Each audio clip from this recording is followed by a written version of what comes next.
da kultura hori transmititzie, baina modu oso jolasgarrien, jolasaren bitartez, eta gure kultura adierazpen guztiek erabiliz. Azkenien, LH3ko ikaslekin lanean egon gara, helburua izan da hori, eurek gure kulturan murgiltzea, disfrutatzea eta bizipen horretatik zerbait irakaspen bat jasotzea.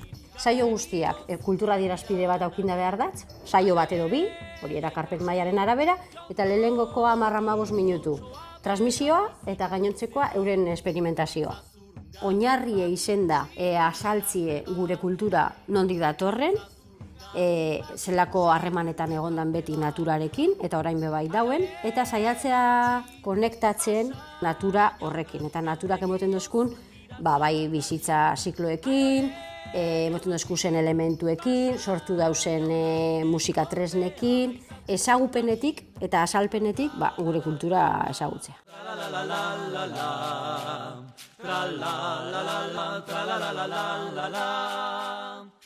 Pentsatu dugu, olako proiektu baten, ondo egongo zala kultura adierazpidean edo kultur munduan sortzailedan pertsona bat gonbidatzea eta berarekin zerbait partekatzea. Elkarren artean sortutako zerbait egitea.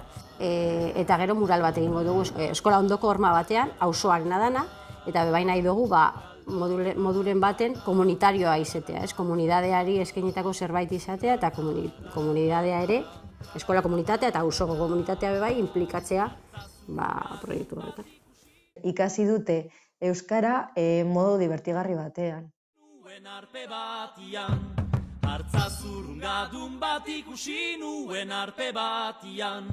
Ai, amatxi, basa jaunarri galdegio zu irazar dadin.